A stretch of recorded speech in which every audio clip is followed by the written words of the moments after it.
So I've got the conditions I've been looking for testing my theory on the Quiver ski. The place that the time frame that it underperforms is in the wet, sticky, crusty snow. It's hard to turn sometimes, so I have a theory that if I cut the length down, that it might handle better. So this ski has seen more miles than probably any other Quiver ski. I don't know what to estimate, at least 1,000 miles. It's in pretty good shape, but the hardware is pretty well worn down from the miles of use, and the bottom side has some nicks, but otherwise it actually has held up pretty good for the mileage on it. It was warm the last couple days, and just overnight it's kind of frozen up. This new layer isn't affecting it enough yet. There's only about an inch of pow, which is pretty much a huge pow day for this season, but it's going to keep building up, it looks like, a little bit. So I'm going to cut it down, get riding it, and give you my impressions on what I think.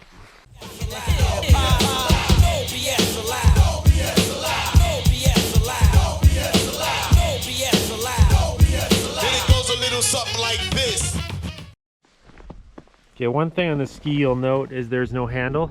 I took that off. I'm testing. I put a little loop there, and I've been testing using a quick sling that you can pull out and attach onto it with the carabiner, and right here you get some better leverage. And so I found out after riding it for about a year like this that you really don't need a ski handle. There's a few times that I've thought I needed it, but this allows you more options. You can even get farther away, put a longer sling on it, pull it, but you can actually stand upright and pull it out of some trouble if you're in a spot. And so really you don't need that handle. It's convenient a few times, but I do think it affects the steering some in deeper powder. Keep doing this. Has been a good ski to me.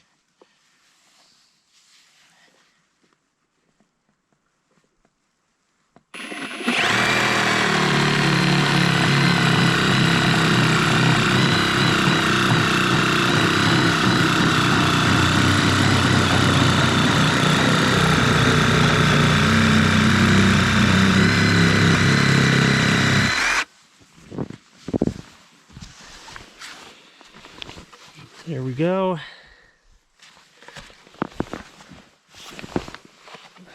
Got rid of probably about 3.5 inches there. Now it's a stubby.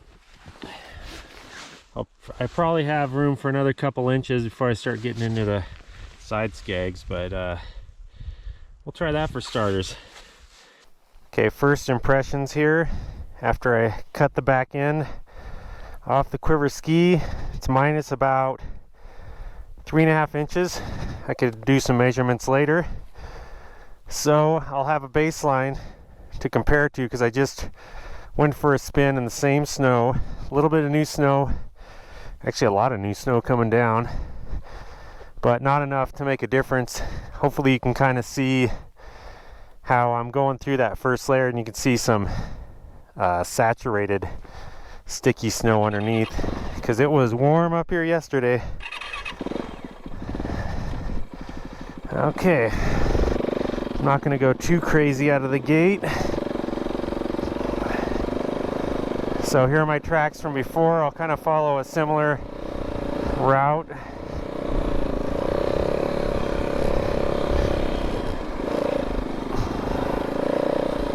Okay.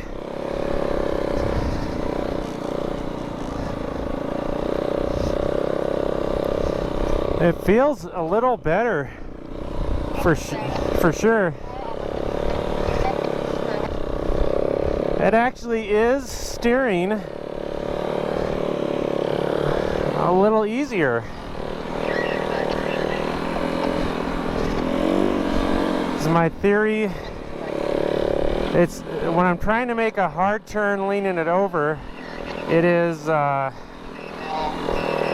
it feels like it needs to be shorter in the front too, which is also my theory, but I can't really cut that down Actually, I could effectively this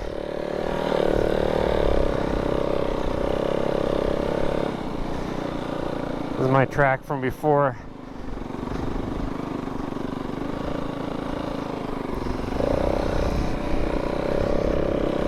I'm trying to look at it. So I forgot I actually whittled out so I can move the ski one hole forward.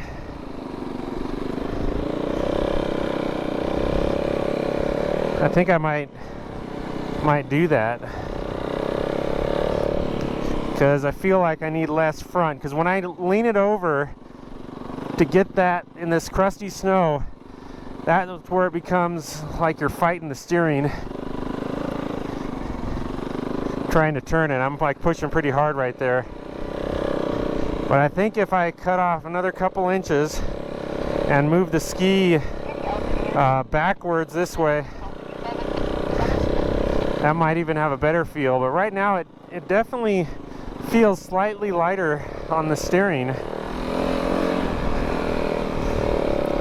So my theory is you want a spring ski that's just a shorter ski but a similar design.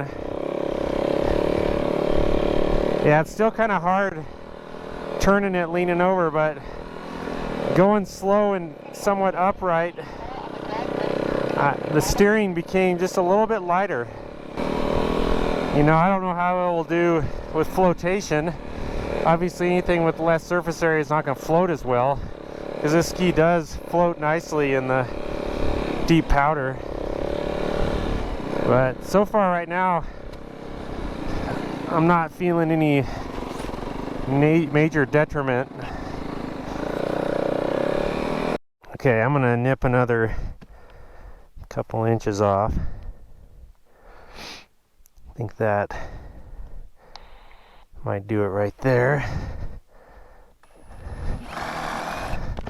Can't see.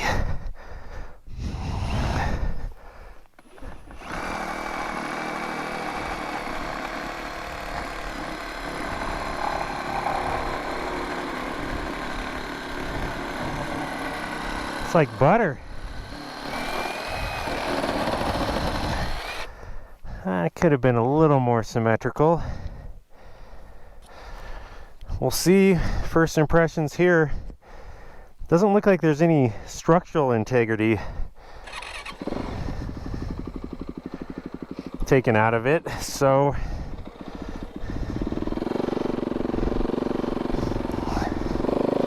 see what happens here.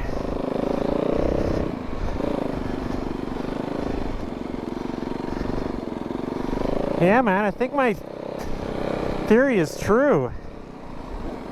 It is steering much lighter on the, just like kind of going slow, standing straight up and down. Then when I go to turn it though, it's a bit of a issue. I think because there's so much out front, that's kind of blocking me from initiating the turn, but the steering itself lightened up significantly. The worst conditions are when it's just starting to melt and you've got kind of this saturated top layer and firm underneath. That was where the steering was the worst, as far as just being like really hard to turn. But things have lightened up now. Okay, I'm gonna slide this forward in saddle. Okay, I got it moved all the way forward, the spindle. Got a lot cut off the back. I think that's about as much as you'd want. I still think that front end needs to be shortened up a little bit. So what would be interesting is see how it climbs out of the, on deep powder days, if it still climbs out good enough. But my idea is more for just a spring ski anyway.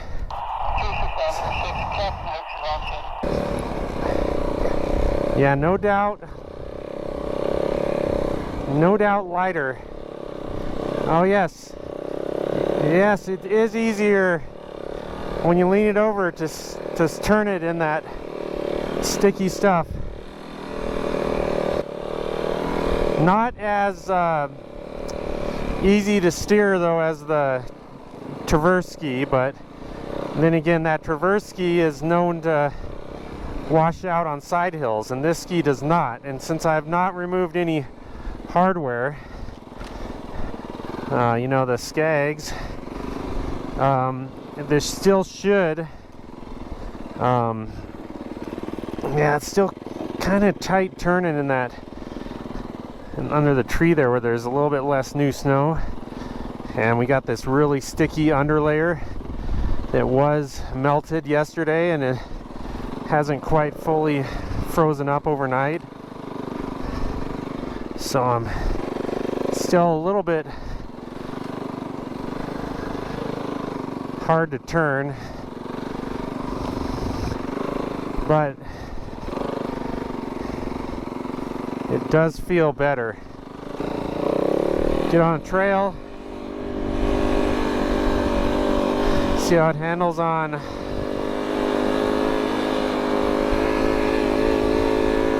with some speed.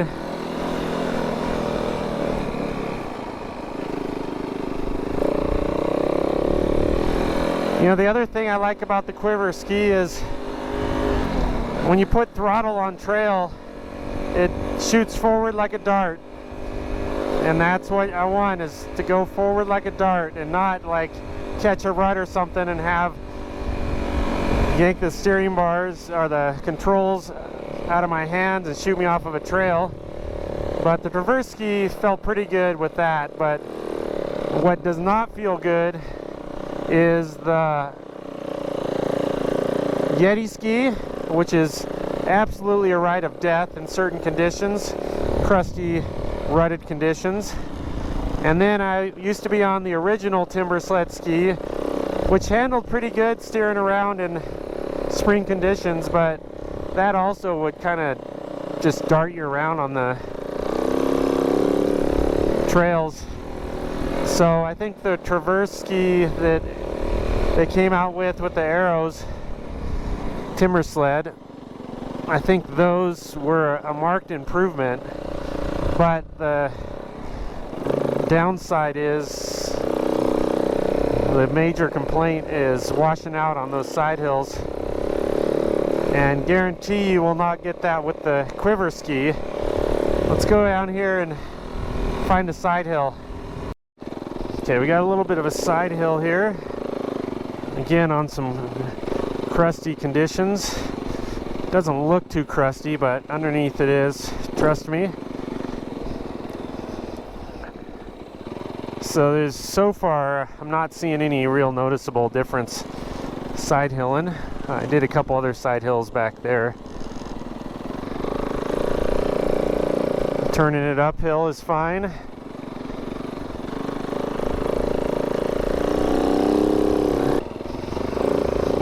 Yeah, side hilling's no problem.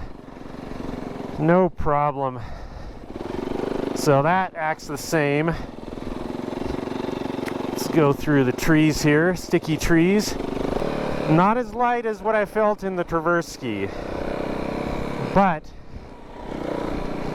to a certain extent, I kind of like the consistency of the bike just going exactly where you're aiming it. So, sorry squirrel, I interrupted your brunch.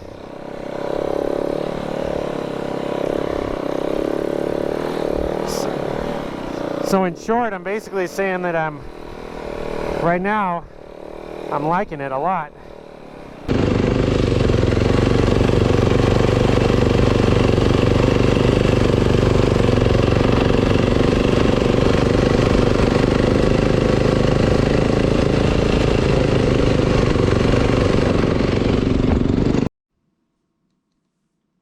We're back at the shop. Got it mostly melted off from the ride earlier today. And that's what the ski looks like. Melted. You can see a little better my clip there. And there's the exposed butt cut off. And you can see where I move this up in the holes. So this spindle here is a 2018, which sits up a little higher. So this Yeti spindle, and I kind of like that for spring riding, puts a little less pressure on the front end. But I've done some measurements here, and I've got the aluminum 2022 spindle on this bike, and this is my bigger, deeper powder 137 track.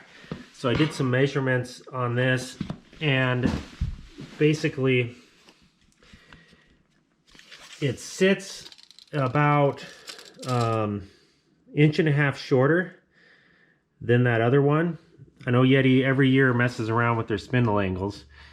I've ridden this only a couple times, but I am liking it. I haven't ridden it much because of the lack of powder, but it also sits back. If you measure from here to the middle of that bolt, it sits back an inch and a half further back this way, where that is right there, than the 18. So I think the 21s, I did have one of those spindles, and those shot too far forward. Those were ridiculous. So anyway, Yeti keeps messing around with this, probably because their ski is pretty well notoriously junk in some conditions. It does all right, it does really good in powder. So these are the parts, or the butt end of it, that I took off. It ends up, so this is it, right side up. I'll flip it over here and take the measurement. It ends up being 6.5 inches, 6.5 that I took off. And I noticed a little bit of difference after that first cut, but I think this is a much better chunk to take off. So 6.5.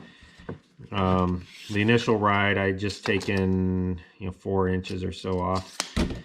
So you can see the profile here on what the Quiver ski looks like inside, and the underside here.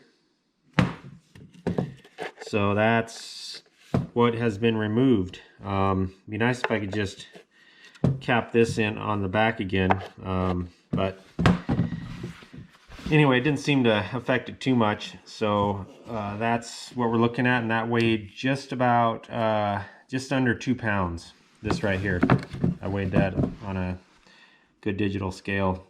Just under 2 pounds for what I took off on the end there.